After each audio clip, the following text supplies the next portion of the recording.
We often say that a certain person is bad and another person is good, or that a certain thing that happens to us is a bad thing while another is a good thing. But how do we determine when a person or thing is bad or good? And is there anything at all that is absolutely good or bad? What is the essence of good and bad? What determines them? In this video, you'll find answer to these questions and much more.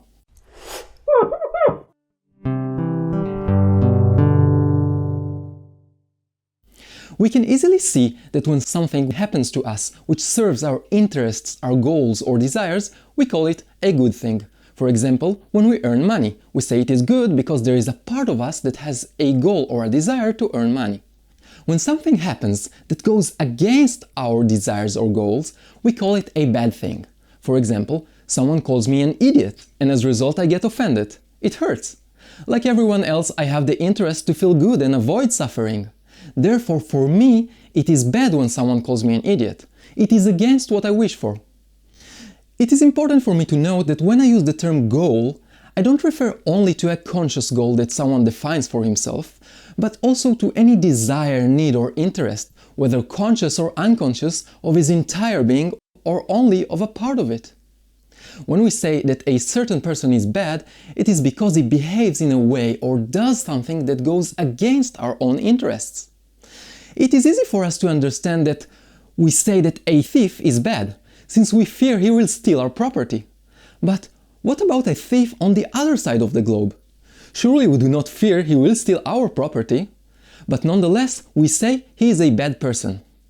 Do our definitions of bad and good in this case transcend our personal interest? Not really. If we observed ourselves carefully, we would see that in this example we have a specific interest. For example, we may feel compassion towards people in general, and we don't want anybody to suffer. In this case, our interest, our goal, is to prevent suffering, and therefore anyone who performs an act which goes against this cause, that is, creates suffering, as in the case of stealing, is bad for us. Or we might have a moral belief that one must not steal, and we want all people to behave that way. In this case, we have an interest, a need that all people would act according to our belief, and we perceive any action of any person that goes against our belief as bad. If we really didn't care at all about stealing, we would not call someone who steals a bad man, just as we don't call a man eating lettuce a bad man, for example. We have no interest, neither personal nor general, that the act of eating lettuce contradicts, even though the lettuce itself might have an interest not to be eaten. Think of the leader of your country. You might think he is a bad leader because he has raised taxes, which shrinks your income, or because he invests the state's resources in industry while you think it should be invested in education. But from the personal perspective of this leader and the perspective of the people who support him, he is a very good leader. For them, he raises taxes to balance the state's budget and to prevent a financial crisis. And he invests in industry to create more jobs. So, is he a good leader or a bad leader? Is he a good man or a bad man?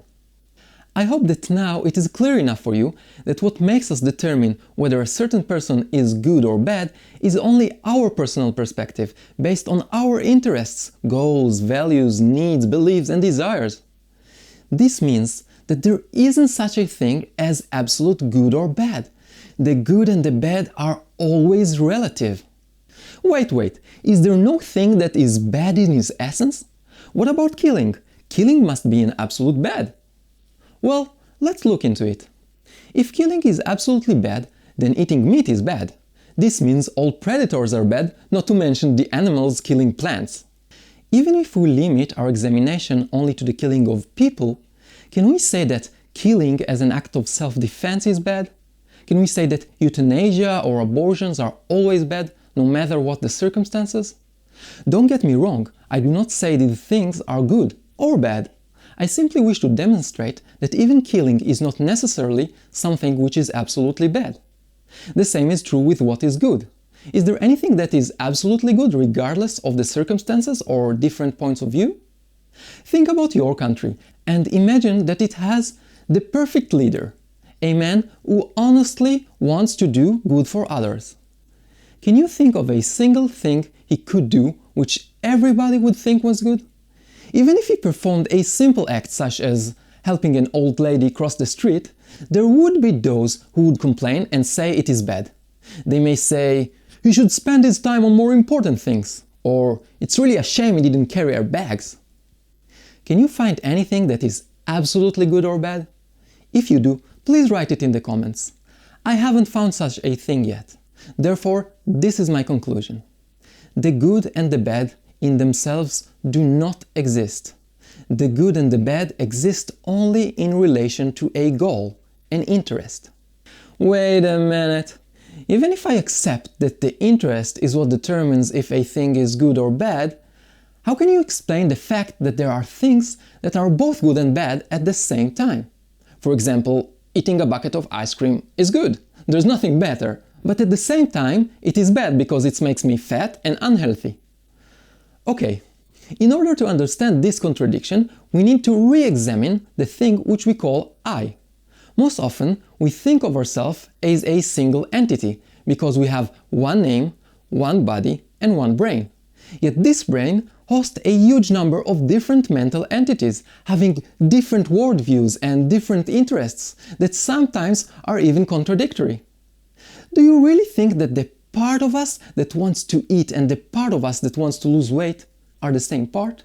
In fact, if I do something, it is just because the part of me that perceived this thing as good is stronger than the one that perceived it as bad, at least at a specific moment.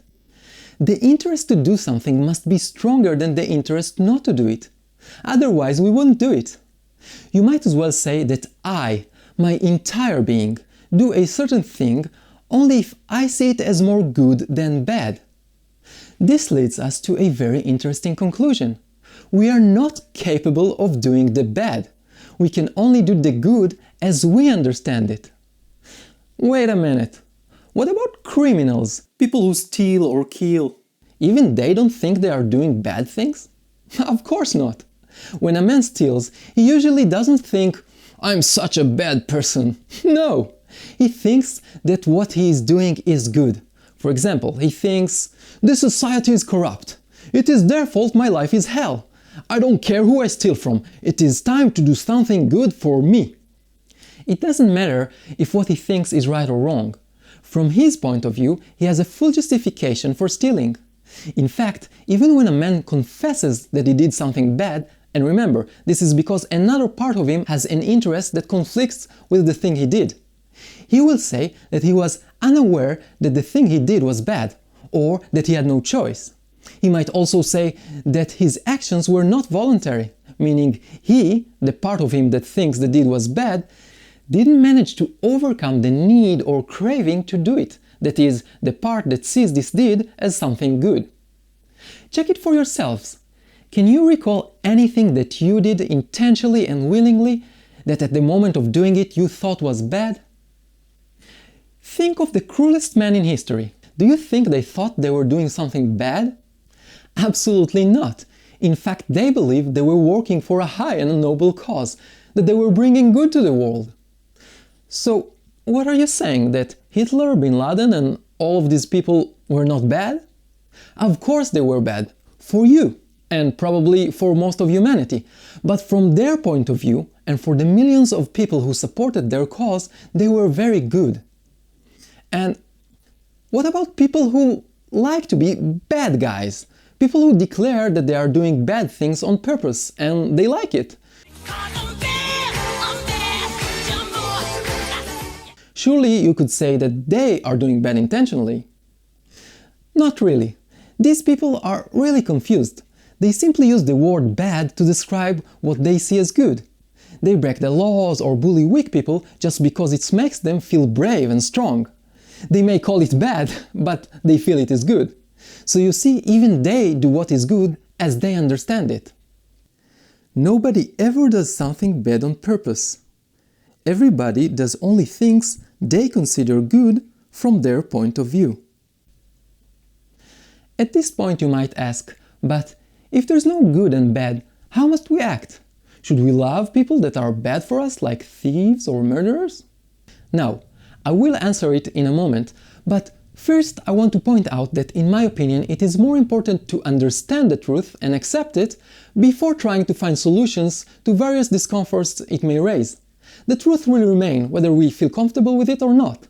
What should we do with it is a question that should be asked only after we have accepted it, and not as a condition for acceptance. So, how must we act? Should we love people that are bad for us, like thieves or murderers? The answer resides within the words "for us." What is your goal? What is good for you? Do you want to keep your property safe from stealing? Do you want to live in a society without crime and killing? Excellent! Do what you can to get the criminals caught and put into jail, if that is what's good for you. The more your level of awareness grows, the more you will understand the interdependence between you and other people. And as a result, your concept of your personal good will take into account other people as well, and not only yourself. Just remember, it is not that you are good and the criminal is bad. Each one of you sees things from his perspective according to his own goals and interests. It is most probable that some of you feel that the practical implications of the insights presented in the video are not clear.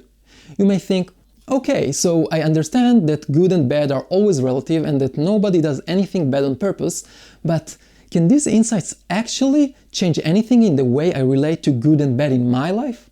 I still support what I always thought was good and continue to object what I always thought was bad. I may define good and bad differently now, but in practice the results remain the same. Well, first I believe that once these insights are internalized, that is, understood deeply, the practical implications will naturally appear by themselves. In any case, I would love to share with you one important implication that arose in me as a result of these insights. If we look at our world, we will see that there is fighting everywhere. Not just wars between countries, but also fighting on every level of society, even between individual people. Very often we believe that we are doing what is good and therefore whoever does things differently from us or against our cause is doing something bad. Naturally, when we make such an artificial distinction between the two, we end up fighting. We fight for our perception of good and try to destroy that which we think is bad. I have found that once I stopped defining other people as bad, I stopped hating them. It doesn't mean I support what they do, but as a result, I started finding many other and much more effective ways to get from them the good that I desire for me and for the world without having to fight them. In fact, as I see it, the superficial dichotomous view of things being either good or bad is one of the main things preventing us from making the world a better place. This leads to another question you might ask. If good and bad are not absolute and they're always relative to a personal interest, doesn't this make our wish to improve our society and the world meaningless? Well, the fact that good and bad are determined by personal interest doesn't mean that most people in the world don't have common personal interests. Most people want to live in freedom, with security, to feel loved, etc. Furthermore, if we could find the ultimate goal of life, at least from the perspective of human beings, we could define what is the ultimate good we all wish for. But this I will leave to the next video. If you like this video, I invite you to subscribe to the channel by clicking this button, or even better, subscribe also to the Lucid Thinking mailing list. This way you'll make sure you don't miss any video and you will also receive some other contents that won't appear on the channel. If you feel the information in this video was valuable, you are also welcome to help spreading it in the following simple ways. Press like.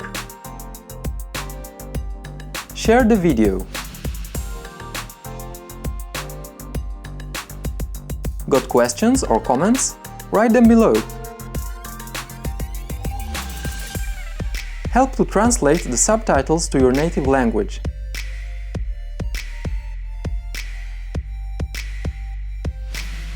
Thanks for watching!